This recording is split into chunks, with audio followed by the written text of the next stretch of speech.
Hi, I'm James Browning with the Small Group Network. I want to talk today about rebuilding momentum after a group's launch. I'm recording this right now in September, and most of us just celebrated International Groups Day. That's the second Sunday of September when many churches like to launch their groups campaigns or groups programs or groups ministries or whatever you call it at your church. And it's a big deal. We spend all summer working on it. We spend a lot of time and effort recruiting volunteers, getting people trained, getting everything in ready for the big launch. And for us, it feels like the finish line. But for most of the people who are joining groups, it's the starting line. So how do we rebuild or maintain that momentum that we put into the initial launch? Good question. I'm glad you asked. So I like to think of it as like a roller coaster. I grew up in Ohio, and Ohio has, in my opinion, the best roller coaster park in the world, Cedar Point. And every roller coaster has that big hill at the beginning.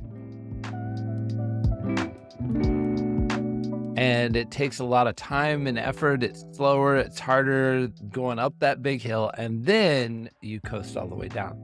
But for most of us, there needs to be secondary lifts, momentum lifts along the way, or the train won't make it to the end of the track.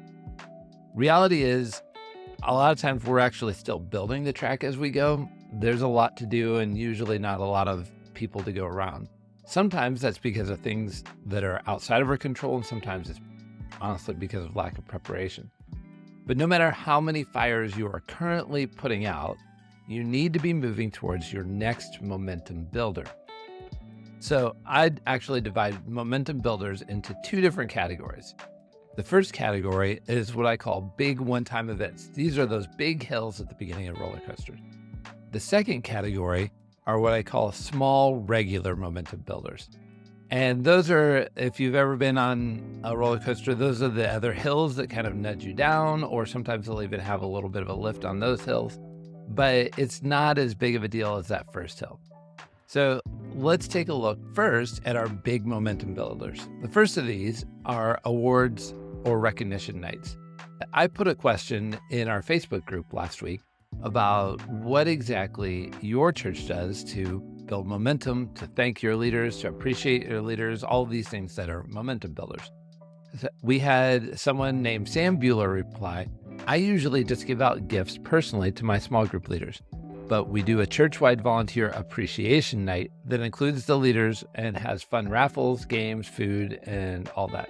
It's one of our favorite events of the year." We see two things from Sam. He gives out personal gifts, the small momentum builders, but then they also have a regular event throughout the year, a volunteer appreciation night. Krista Sly says, "While this is more feminine, I do a tea for women leaders, which has included a gift of a tea or teacup and a salute to each individual comparing their attributes to a particular tea." I love this because it is a very personalized, but still a big deal event that goes along with this. For guys, you could do like a game night, you could do a wings night. I've been a part of a church that did a ribs cook-off and turned it into a competition. There's a lot of possibilities with that. Another one that honestly I love personally, and you've probably heard me talk about it before, are holidays. I love made-up holidays. Made-up holidays are the best because you can slot them into places that are more convenient into your calendar than an actual holiday. Plus, you get to make the holiday be about whatever you want. I personally have made up one called Feaster that's basically just fried chicken around Easter time, and another one called Fall Feaster that's the same thing but around Thanksgiving. So your church can make up its own holiday and celebrate that each and every year. And it can be a big special tradition that builds momentum for your people, gets them excited. But one thing I do want to say when you're looking at your calendar is when you start to see people run out of momentum, don't gradually shorten your calendar. People always run out of momentum a set period before the end. Think of the last week of school. It's really hard studying the last week of school. If you made the school year shorter, it would still be really hard studying the last week of school because it's the last week of school. So for some of you, you're going to be tempted to say, you know what, our groups periods should be shorter. People are losing interest at the last couple of weeks. If you make it shorter, they're still going to lose interest the last couple weeks.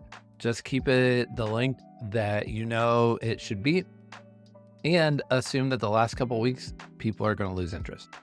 So that being said, let's go to the regular, smaller events. One of these could be meetups. Josh Cooper, a regular contributor on the Small Group Network, said this year we're offering our group leaders an experience at a local pottery studio. The owner is a friend, and he is able to give us a bit of a discount for our large group. I love this idea as a smaller, regular meetup for a couple reasons. Number one is it's very appreciative. It feels like a big event, even though Josh is getting a discount and it's a more intimate setting. But also, this is an idea that shows the leaders that they're appreciated and gives them an opportunity for an idea that they can do with their groups. So now these leaders who did this pottery thing may say to their group the next week, hey, we just did this pottery thing. This would be a great thing for us as a group to do. So look for regular events that your group leaders can then implement into their own groups. And then we also have Chris Standridge, who said, we're doing a group leader celebration this Friday where we have games, prizes, and giveaways, catering, dinner, and desserts. I would suggest maybe even considering starting to do an open office style regular monthly meetup similar to this with your leaders. It doesn't have to be official. It doesn't have to be a big deal, but you can say, hey, once a month on a Friday night, why don't you all swing by? We're going to be at this coffee shop playing games or something like that. And that gives people the opportunity to build relationships with you.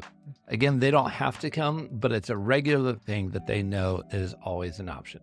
And lastly, of course, sending notes. This is such a simple and easy thing to do, but it's such a valuable thing to do. We actually did this at the lobby last year and it worked out great. We had someone on our team who has much better handwriting than I do. And so anytime someone registered for our lobby event, she would write them a handwritten note. We'd look up their information, try to make it as personalized as we could, and write them a note just to practice what we preach, because we believe that notes are a big deal. So let's hear from you. What are some of your momentum builders? What are some ways that you like to keep the train going along the track? Let us know in the comments or on the Facebook group or in our Mighty Networks group, and we'll see you around.